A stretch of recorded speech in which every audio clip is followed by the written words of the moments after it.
मजदूरों का सफर अभी भी लगातार पैदल ही जारी है। पिछले 24 दिनों से मजदूरों पर दुखों का पहाड़ टूट रहा है, लेकिन कोई भी इन मजदूरों की सुध लेने वाला नहीं है।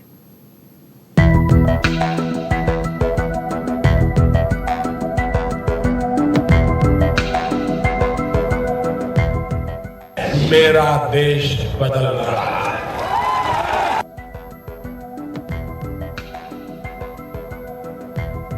सबका साथ, सबका विकास।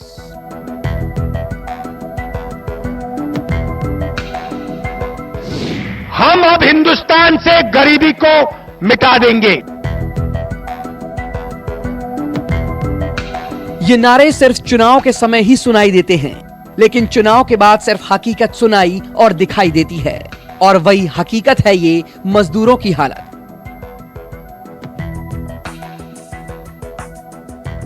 जो कैमरे पर आप देख रहे हैं, कोई हजारों किलोमीटर चलकर आया है तो किसी को अभी हजारों किलोमीटर और चलना है, लेकिन उनकी मंजिल उन्हें कब मिलेगी उसकी कोई गारंटी नहीं है।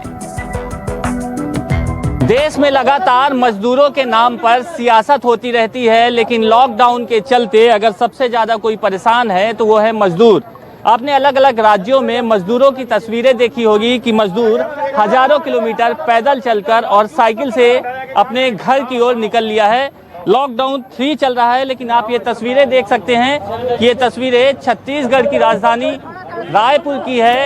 ये जहां ट्रक पे मजदूरों को बैठाया जा रहा है, आप देख सकते हैं कि तमाम तरह के यहाँ पर समाज सेवी संगठन हैं। इन लोगों ने देखा कि मजदूर जो है सैकड़ों किलोमीटर इस तेज दोपहरी में धूप में पैदल चलकर आ रहे हैं, इसलिए इन्होंने ट्रकों को रुकवाया और अब मजदूरों को ले जाया जा रहा है। ये मजदूर कई दिनों तक पैदल चलने के बाद छत्तीसगढ़ की सीमा में घुसे हैं। यहाँ से इन्हें भी आगे कई कोसों दूर जाना है। इनकी मंजिल अभी बहुत दूर है, लेकिन सरकार और प्रशासन का नामो निशान दूर दूर तक नहीं दिख रहा। दिखाई दे रहे हैं तो मजबूर वो मजदूर जिन्होंने अपने अच्छे दिन के लिए सरकार चुनी थी, लेकिन उन पर जब कोरोना की महामारी की आपदा पड़ी तो कोई साथ नहीं आया। 3-4 दिन से तो पैदल चला। फिर 4 दिन के बाद पाँव थक गया, फूल गया पूरा। घर से पैसा मंगा करके साइकिल लेना पड़ा। साइकिल कितने लोग हो आप लोग यहाँ? हम लोग यहाँ 8 आदमी हैं। 8 आदमी, 8 आदमी साइकिल खरीदे और सीधे 6 आदमी से पैसा मिला। 2 आदमी के नहीं मिला। तो वो लोग साथ में बैठ जाते हैं। वो आदमी साथ में बैठ जाते हैं, आगे पीछे करके। खाना पीना जनता लोग हम लोग के रास्ते में दे रहा है।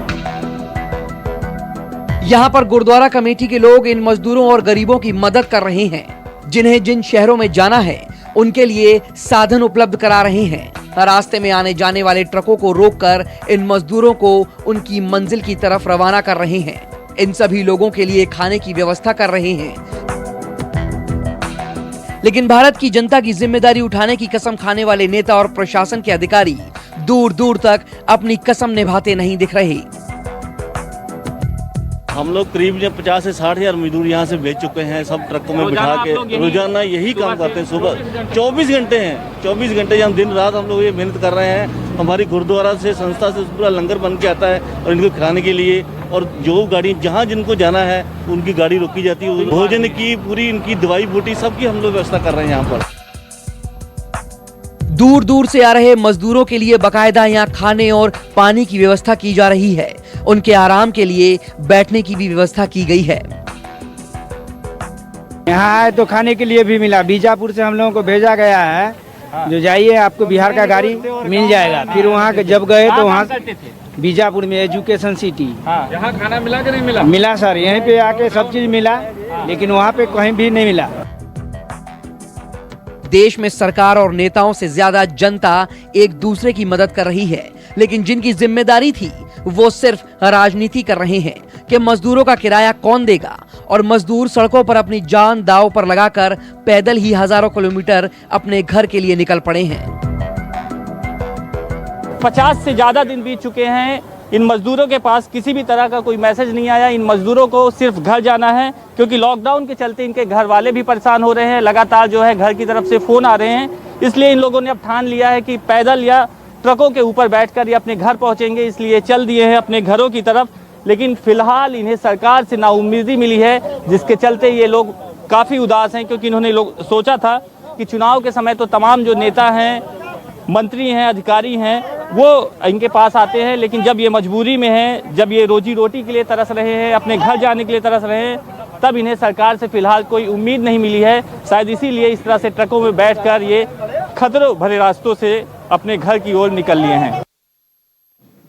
लॉकडाउन में खाली हाथ मजदूर तेजी से घर वापसी कर रहे हैं। अब वो एक सेकंड भी इंतजार के मूड में नहीं है। कोई पैदल तो कोई साइकिल से सैकड़ों किलोमीटर के सफर पर निकल चुका है, इस उम्मीद के साथ कि एक न एक दिन मंजिल तो मिल ही जाएगी। देखिए जयपुर से हमारे सहयोगी केजे श्रीवत्सन की रिपोर्ट।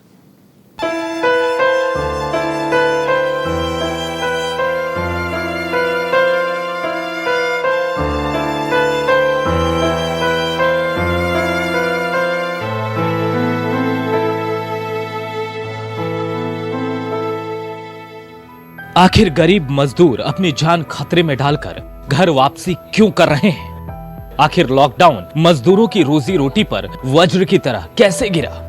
सरकार की तमाम कोशिशों के बाद भी मजदूरों का पलायन क्यों नहीं रुक रहा?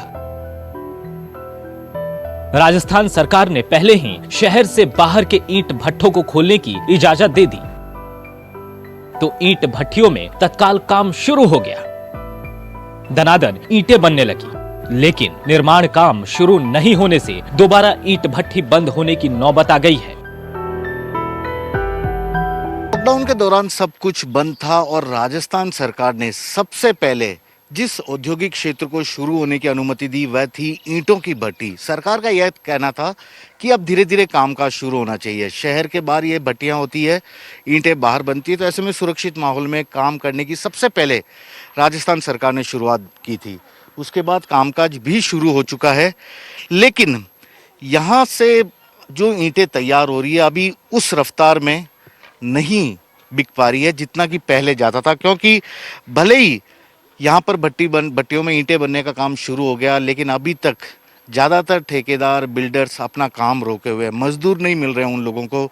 तो ऐसे में किस तरह की परेशानी आ रही है, कितना फ़र्क पड़ा ईंटों के व्यापार को, हम बातचीत करते हैं इसके जोशी साहब से। सर, सबसे पहले आपकी भट्टी है सर, यहाँ कामकाज भी शुरू हो रहा है और डिस्टेंस भी, सोशल डिस्टेंस भी नज़र आ रहा है, सब कुछ अच्छा चल रहा है। क्या उसी रफ्तार में पहले जैसे लॉकडाउन से पहले माल जा रहा था अब जा रहा है? नहीं, बिल्कुल ही नहीं है, बिल्कुल ही नहीं है। पहले जैसा बिल्कुल नहीं, 2% ही माल नहीं जा रहा है। 1.5 महीने तक तो बिल्कुल माल नहीं गया और अभी किसी भट्टे से एक 2 साधन निकलते हैं, उसके अलावा कोई साधन नहीं जा रहा इधर। ऐसे में खाली हाथ मजदूरों के पास वापस लौटने के सिवाय दूसरा विकल्प नहीं बचा। ट्रकों में बैठकर घर वापसी की जुगत में लगे ये मजदूर हैं।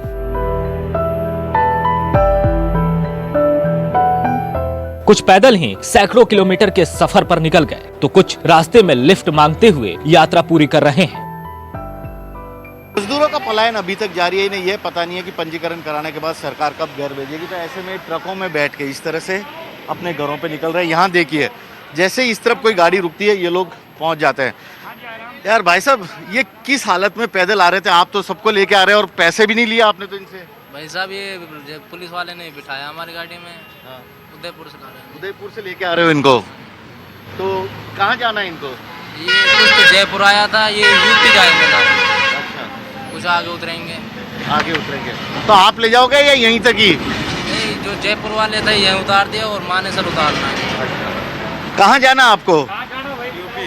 यूपी जाना है। कहाँ से आ रहे हो? अहमदाबाद से। अहमदाबाद से आ रहे हो?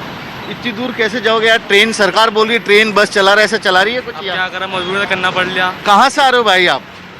सर अहमदाबाद से। आप अहमदाबाद से आ रहे हो? कैसे आए वहाँ से, पैदल या कुछ? कुछ पैदल चले, कुछ सवारी यात्रा में आए। सरकार तो बोल रही है आपके लिए ट्रेनें बस शुरू करेंगे, शायद शुरू किया? सर कुछ भी नहीं। अब जरा इन मजदूरों का दर्द देखिए। जोधपुर से गोरखपुर के सफर पर निकले हैं, वो भी साइकिल से 1200 किलोमीटर के सफर पर। कुछ लोग ट्रेनों में निकले, कुछ बसों में निकले, तो कुछ पैदल निकले, जबकि कुछ बाकी लोग हैं वो इस तरह से साइकिलों पर निकले हैं। ये सभी लोग जोधपुर से आए हैं और इन्हें गोरखपुर तक जाना है। कहाँ सर, सही है? हाँ सही है।